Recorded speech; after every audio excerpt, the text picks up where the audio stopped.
Ninguno de los familiares de Nancy Guthrie es considerado sospechoso.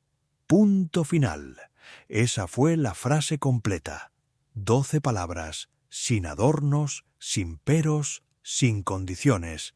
La dijo el sheriff Chris Nanos del condado de Pima el lunes por la mañana, mirando directamente a la cámara con el tono neutro y planchado que usan los policías cuando saben que cada sílaba va a ser diseccionada por millones de personas, y esas 12 palabras habrían sido un titular importante en cualquier otro día. Habrían encabezado noticieros nacionales, habrían aparecido en pantallas de televisión de todo el país, habrían generado miles de comentarios en redes sociales durante horas. Pero no fue en cualquier otro día, fue en el mismo día, en el mismo lunes, a las mismas horas, en que la oficina del sheriff anunciaba que se habían encontrado restos humanos en una colina del desierto a 15 millas de la casa de Nancy. 2 noticias, un día, un sheriff. Y ahí, en esa coincidencia demasiado perfecta para ser casualidad, es donde empieza el verdadero misterio, un misterio que no tiene nada que ver con dónde está Nancy Guthrie, sino con por qué el hombre a cargo de encontrarla eligió ese momento exacto, ese lunes exacto, para pronunciar una frase que llevaba 200 días evitando decir. Porque hay que entender algo muy importante para leer esta historia correctamente. En los 6 meses anteriores a ese lunes, el sheriff Nanos había tenido decenas de ruedas de prensa, cientos de comentarios oficiales, docenas de entrevistas, y en ninguna, absolutamente ninguna, había pronunciado esa frase completa. Había dicho cosas cercanas. Había dicho que la familia colaboraba. Había dicho que la investigación seguía múltiples pistas. Había dicho que no había arrestos inminentes. Pero la frase directa, la frase quirúrgica, la frase que cierra una puerta pública, esa frase la guardó durante 6 meses. Y luego, un lunes de agosto, la sacó. El mismo lunes en que los agentes subían por una colina de saguaros con bolsas negras. La coincidencia es demasiado limpia. Y en investigación criminal, las coincidencias demasiado limpias suelen ser lo contrario de coincidencias. Suelen ser mensajes, suelen ser jugadas de comunicación calculadas al minuto. Y para entender qué mensaje está enviando el sheriff Nanos con esa jugada, hay que retroceder 6 meses. Hay que volver a enero, al día siguiente de la desaparición, al momento exacto en que Internet, ese jurado invisible que juzga sin evidencia, empezó a mirar a la familia Guthrie con ojos entrecerrados. En Internet, cuando desaparece una mujer casada, la primera pregunta que millones de personas se hacen no es ¿quién se la llevó? La primera pregunta es ¿quién en su casa se la llevó? Es una pregunta estadísticamente lógica. La mayoría de los casos de desaparición de mujeres adultas terminan involucrando a alguien conocido, alguien cercano, alguien de confianza. Los foros de crímenes reales, los grupos de Facebook dedicados a casos abiertos, los podcasts semanales, los comentaristas de YouTube, todos ellos empezaron el análisis en el mismo punto de partida, la familia. Todos vieron las mismas fotos de Savannah dando declaraciones a la prensa. Todos analizaron cada microexpresión. Todos midieron cuánto tardó cada miembro de la familia en llorar en cámara, en qué punto de la entrevista miraron hacia abajo, cuándo cambiaron de tema, cuándo se secaron los ojos y cuándo no. Ese escrutinio no es nuevo en el crimen real, pero en el caso Guthrie alcanzó niveles de intensidad muy pocas veces vistos. Videos de análisis de lenguaje corporal acumularon millones de reproducciones. Hilos de discusión con miles de comentarios diseccionaban cada palabra pública de la familia. Y por debajo de todo ese análisis flotaba, sin decirse en voz alta, la teoría más antigua del crimen real, que la respuesta siempre está dentro de la casa. La familia vivió con esa teoría flotando sobre sus cabezas durante 6 meses. 6 meses en los que cada aparición pública fue una prueba. 6 meses en los que cada palabra podía ser malinterpretada. 6 meses en los que hablar era peligroso, pero no hablar era todavía más peligroso, porque el silencio también se interpreta. Savannah, la hija mayor, se convirtió en la portavoz principal, y por eso mismo se convirtió también en el blanco principal de la sospecha pública. Cada entrevista suya generaba dos oleadas paralelas de reacción. La primera oleada era de compasión, apoyo, oraciones enviadas por desconocidos. La segunda oleada era de sospecha, análisis, teorías sobre por qué sonrió en el segundo 3, por qué usó ese tono en cierta frase, por qué mencionó a su madre en pasado en lugar de en presente. Vivir bajo esa lupa doble desgasta. Vivir bajo esa lupa doble mientras además intentas encontrar a tu madre desaparecida desgasta de una manera que muy pocas personas del mundo han experimentado. Y sin embargo, durante 6 meses, la oficina del sheriff no dijo la frase que habría podido, con 12 palabras, apagar la mitad de esa lupa. No la dijo, la guardó. Hasta el lunes. Ahora la pregunta obvia, la pregunta que se hace cualquiera que haya seguido este caso desde enero es simplemente ¿por qué ese día? ¿Por qué esa hora? ¿Por qué esa frase? En ese contexto, en ese preciso momento. Hay 3 teorías que circulan entre analistas legales, entre reporteros de investigación, entre profesionales de comunicación de crisis. Cada una de esas 3 teorías cambia por completo el significado de lo que ocurrió ese lunes, y las 3 merecen ser analizadas con calma. La primera teoría es la más simple, es la teoría de la casualidad. Según esta lectura, el sheriff tuvo 2 noticias operacionales acumuladas para ese día. Decidió comunicarlas juntas porque los tiempos operativos coincidieron y no hay ningún mensaje oculto en la simultaneidad. Es una teoría posible, pero débil. Débil porque el mundo del control de comunicación policial no funciona así.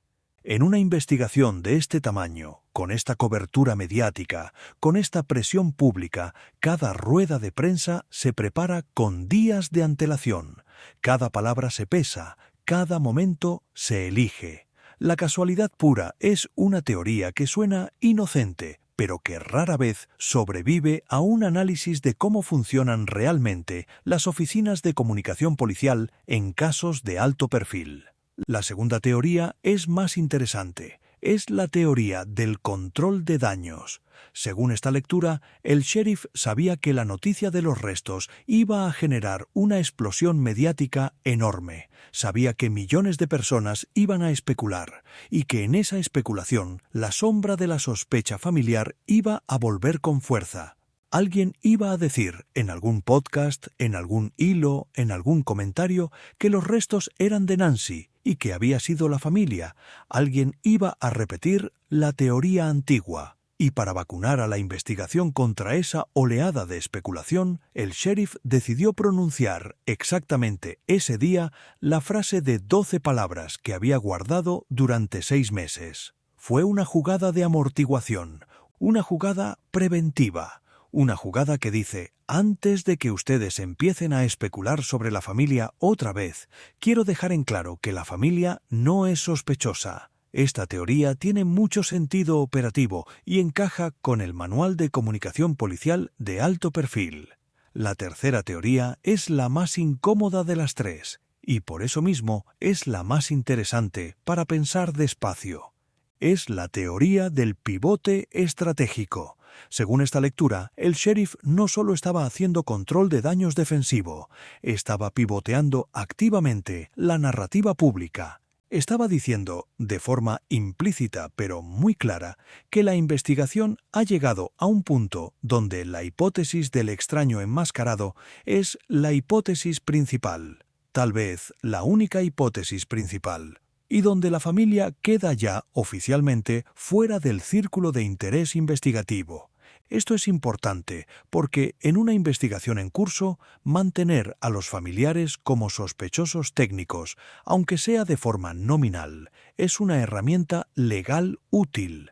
Permite pedir cosas, permite conversaciones grabadas, permite tácticas de investigación que dejan de ser posibles el segundo en que oficialmente los excluyes. Que el sheriff haya elegido excluirlos públicamente ese día sugiere que ya no necesita esas herramientas. Sugiere que la investigación ha completado esa fase interna. Sugiere que ahora, oficialmente, el foco es afuera de la casa. Es el hombre enmascarado, es el desconocido, es la calle. Aquí conviene detenerse en una distinción que los abogados usan a diario y que casi nadie en el público general entiende bien. La distinción entre no considerado sospechoso y descartado. Son dos cosas distintas. No considerado sospechoso significa que en el momento actual, con la evidencia actual, la persona no está siendo investigada activamente como responsable del hecho. Es una foto instantánea.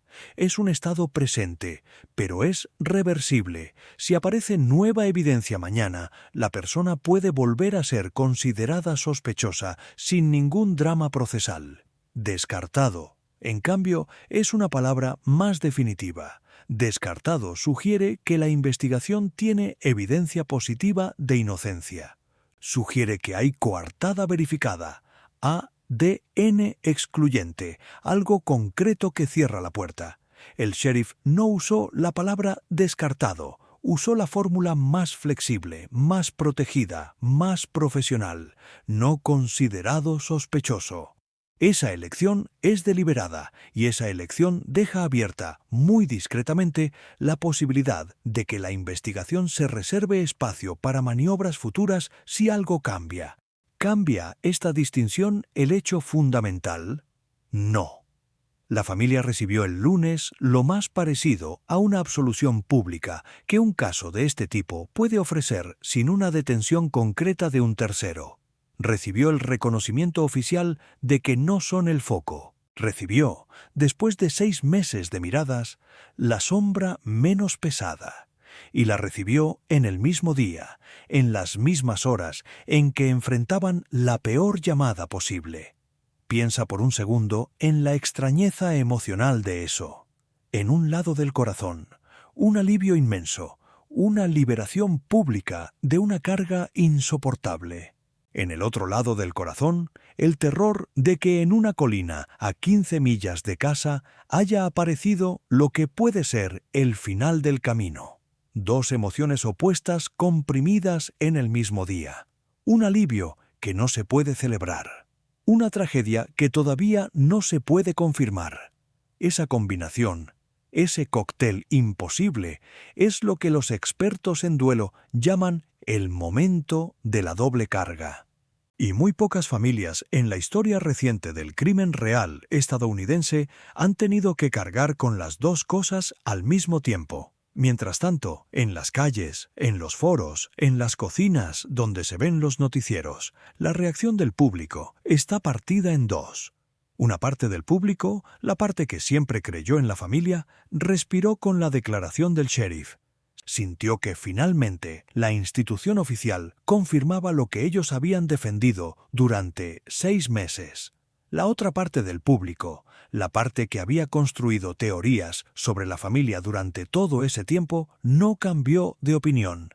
En crimen real, muy pocas personas cambian de opinión después de haber invertido meses en una teoría. Lo que ocurrió, más bien, fue una fragmentación. Los antiguos sospechosos de la familia migraron a nuevas teorías.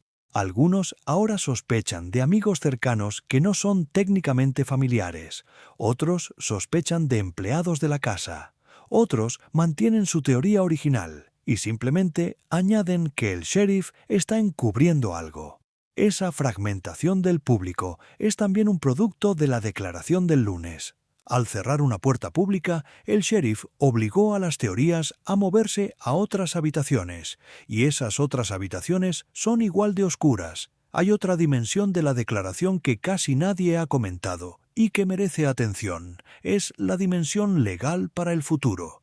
Al declarar públicamente que la familia no es considerada sospechosa, el sheriff está creando un registro oficial que puede ser usado si la familia decidiera en algún momento iniciar acciones legales contra medios de comunicación o creadores de contenido que los hubieran acusado sin evidencia. Es una vacuna legal. Es una espada legal. Le da a la familia un instrumento formal para defenderse de campañas de difamación que hasta ahora tenían que soportar en silencio. Ese detalle, aparentemente menor, puede cambiar la relación entre la familia y ciertos sectores del ecosistema de crimen real en las próximas semanas. Algunos creadores muy conocidos ya han empezado, discretamente, a borrar videos antiguos.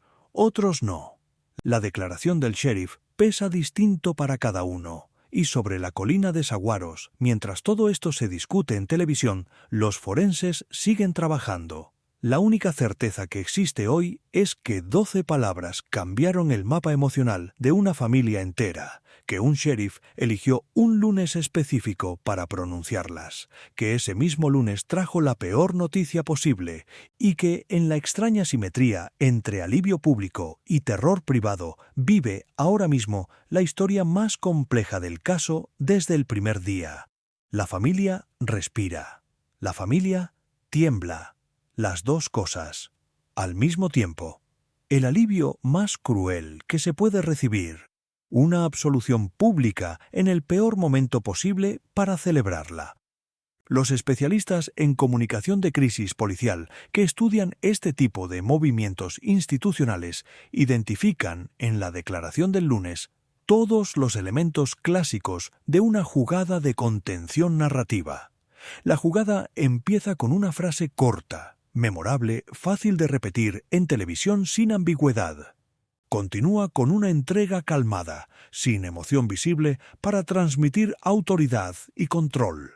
Se lanza en un momento del día donde tiene garantía de amplificación por parte de los ciclos noticiosos de la tarde, y se acompaña de silencio sobre los detalles secundarios para evitar que la conversación se desvíe a matices que puedan diluir el mensaje principal. Cada uno de esos elementos estaba presente el lunes por la mañana. La coordinación fue casi perfecta, y esa perfección coordinada es lo que hace que muchos analistas serios sospechen que la exoneración pública de la familia no fue una decisión tomada esa mañana, sino una decisión tomada con días o semanas de antelación, guardada en el cajón, esperando el momento estratégicamente óptimo para ser desplegada.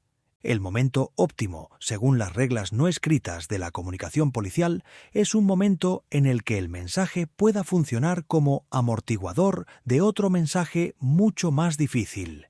El hallazgo de los restos era, exactamente, ese otro mensaje. Existe una escuela de pensamiento dentro del análisis de casos abiertos que sostiene que la exoneración pública temprana de familiares tiene consecuencias operativas mixtas. Por un lado, protege a la familia de la persecución mediática, alivia el sufrimiento social añadido y permite a los familiares volver a funcionar en su vida cotidiana con algo parecido a normalidad. Por otro lado, envía a los posibles autores externos del hecho una señal muy específica. Les comunica que la mirada institucional se ha movido, que la lente ya no los busca dentro del círculo cercano, que la investigación oficial está mirando hacia afuera. Esa señal puede tener dos efectos opuestos. Puede relajar al autor real, hacerle bajar la guardia, empujarlo a cometer errores que lo delaten, o puede alertarlo, avisarle de que la cacería se aproxima, empujarlo a moverse, a esconder mejor sus huellas, a huir. ¿Cuál de los dos efectos predomina depende del perfil psicológico del autor? Algo que las investigaciones nunca conocen con total precisión hasta después de la resolución del caso. Y por eso, la decisión de exonerar públicamente a familiares en medio de una investigación abierta es siempre una decisión ponderada, calculada, discutida con expertos en perfil criminal antes de ser anunciada. No es una decisión que se toma a la ligera, y el sheriff Nanos, con seguridad, sabía perfectamente lo que estaba haciendo el lunes por la mañana. Hay que dedicar unas líneas a la parte más humana de este movimiento, la parte que a menudo se pierde en los análisis técnicos. Detrás de las 12 palabras hay 3 hermanos, hay un esposo, hay tíos, primos, amigos cercanos que durante 6 meses aparecieron en fotografías de redes sociales con una expresión de fondo que muchos comentaristas interpretaron mal. Esa expresión no era culpa, era agotamiento. Era el agotamiento particular de las personas que aman a alguien desaparecido y que además de esa carga inmensa, cargan con la mirada colectiva del país que las juzga sin evidencia. Savannah Guthrie no ha hablado públicamente desde que el sheriff hizo la declaración, no ha publicado una respuesta, no ha aparecido en entrevistas. Ese silencio, en el contexto de la exoneración, no es lo mismo que el silencio anterior al lunes. Antes del lunes, el silencio era un silencio de trinchera, un silencio defensivo. Después del lunes, es un silencio distinto, un silencio de agotamiento aliviado, o quizás un silencio de duelo anticipado. Todavía nadie desde fuera sabe distinguir cuál de los dos silencios es. Los propios amigos cercanos de la familia, contactados discretamente por algunos reporteros con acceso, han descrito la casa Guthrie como un lugar donde el teléfono está sobre la mesa del comedor y donde nadie se atreve a alejarse de esa mesa por más de unos minutos. Comen mirando el teléfono, duermen con el teléfono a la mano. Esa imagen, la de una familia entera girando alrededor de un aparato electrónico como si fuera el eje de su universo, resume mejor que cualquier análisis técnico lo que significa la exoneración del lunes en términos reales. Antes de irte, quédate con esta pregunta abierta y déjala en los comentarios. Si tú fueras el sheriff Nanos, con 12 palabras guardadas durante 6 meses, ¿las habrías dicho ese lunes o habrías esperado a otro momento con menos ruido? Las respuestas dicen más de nosotros como audiencia que del caso mismo, y las mejores respuestas van fijadas al comienzo del hilo. Suscríbete si quieres seguir cada movimiento de esta investigación con análisis que ningún noticiero se atreve a hacer. Activa la campanita para no perderte la próxima actualización y nos vemos en el próximo video.